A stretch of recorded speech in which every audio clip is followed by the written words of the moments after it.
My wife was trying to explain some things over here. In the year 2005, I came over here for Apostle Ware's wedding.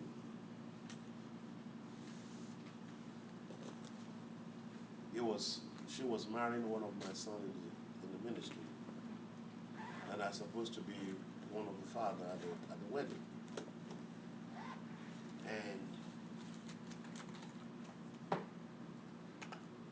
I was supposed to be at the wedding. Unfortunately, something happened on the way. American Airlines will not deliver our luggage at the airport. We stranded there. And the car that we were to rent were not available. So we get stranded at Philadelphia Airport. And that was my first time at Philadelphia Airport. All of a sudden, they were taking us to another place to go and get a car. I started asking the Lord. I said, Lord, why is this happening like this? I didn't get my luggage. And at the same time, the car was not available. What are you doing? Number one, there will never be any problem that will overpower you. Okay. Unless the hand of the Lord is removed from you. If God removes his hand from you for a season, it becomes a little bit easier for the enemy to afflict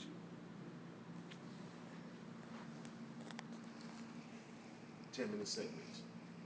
I already did too. Are you all with me? Yes. There will no child of God that will be defeated by anything if the hand of the Lord is not removed for a season. There is no devil that have an opportunity to encroach into your life if the hand of the Lord is not removed for a season. There is only one thing that stands on the way of that, and that is you not doing what you're supposed to do. Amen. Are you hearing what I'm saying? Amen. There's only one thing that God gave to you that will carry you from the day you are born again into his presence and when you get out of here. Only one thing. Every other thing that you're going to get is inside that one thing. And that one thing is called faith. Habakkuk decided to question God a couple of years ago and said, God, why is it that the enemy will overpower them that are more righteous than he? Why is the people of God being afflicted? Why is the people of God sick and in lack? Why is the people of God having so much problem that nobody can even say anything about it? Why is it that when we go to church we have more problem in the church, we have demonic sitting down in the church, and nobody can do nothing about it? And God said, let me give you a revelation, son. He thought God is going to rebuke you for challenging God. Do you know you are so right that you can challenge God and ask God, why is this thing happening? And God is always available to answer you why. He said, don't worry about the devil. His own mind is not right in him. He's crazy, stupid. But everyone that is just in my house shall live by their own faith. Every just. Somebody shout, I'm righteous. I'm righteous. You don't want to say it. Because you think, how can I say that? What's your name, sister? Edie? Didi. Oh, that's righteous, Didi?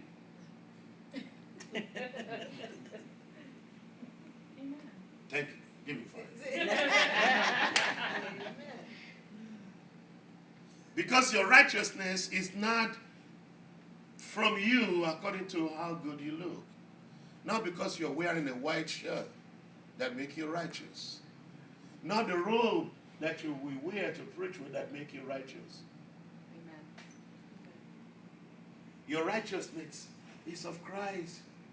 Amen. When you become just in his house, he brought you in and he placed his justification and his righteousness over your life. And he told God, that's my righteous brother there. That's my righteous brethren. Amen. So now we are afraid of calling ourselves what God calls us because we are looking at our own flesh.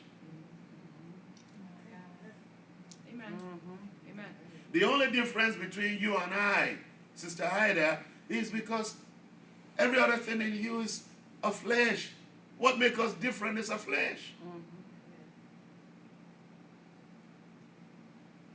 We got to be the same in the spirit. Amen. When the Spirit of Christ comes inside you and the Spirit of Christ is in me, we are the same. Yes. What will make us different is a flesh. What make me and my wife different is a flesh. By the way, this is the best gift that has been given to me in America. Amen. Come on, let's thank God for Yes. it.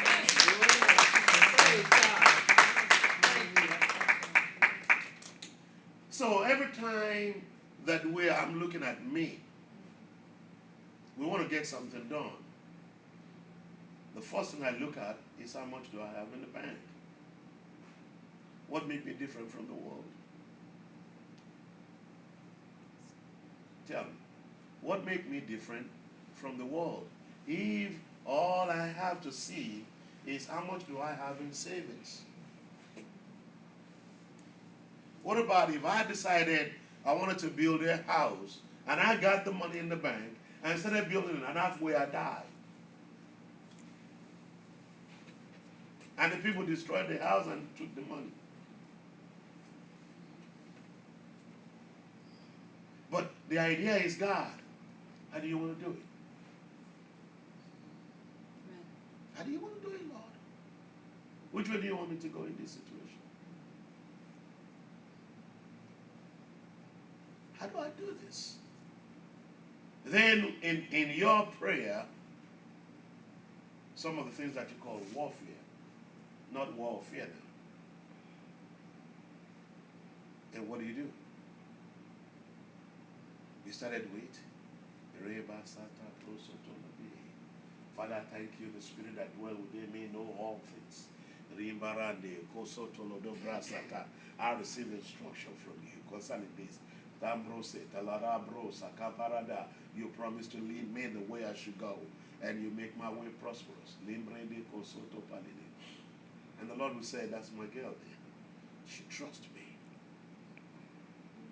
Amen. She trusts me. She did not trust chariot. She did not trust how much he has in the bank. She trusts me. Are you hearing me? She trusts me. Very important. So when things begin to crumble, what do? You go back to the drawing line and say, Lord, you called me. I know you called me. Listen. Me and my wife has been in the full-time ministry. We've been called into full-time ministry since 1994. Cut dry. I was in full-time ministry. She complained, and God said, get out, girl, of your job. I said, what? Nah. She said, tell him. And she didn't tell me. She said to God, tell him. I was praying, one day God tapped me on the shoulder while I was on my knees. Said, go tell your wife to quit her job. I said, no. You go tell her yourself. Yeah? I said, Lord, do you understand? That's the last thing that we have. He said, I want it. Give it to me. I want the last thing. Do you remember? Can we keep talking? Yes. Let's just keep talking. Let's have some talk. Do you remember Abraham when God told him to give Isaac? God waited until Agar left the house and Ishmael. Agar is young. She can have another baby. God let the guy go. He said, when he complained, he said, well, boy, go back and listen to your wife. Send that boy out. God set him up. As soon as the boy gone and the mama gone, he was led with the one that is like this. And God said, now the last one that you got, go give it to me. The last thing that is left, go give it to me. What are you going to do if God asks you for that last thing that is in your hand? But you got to trust him one way, that he is a giver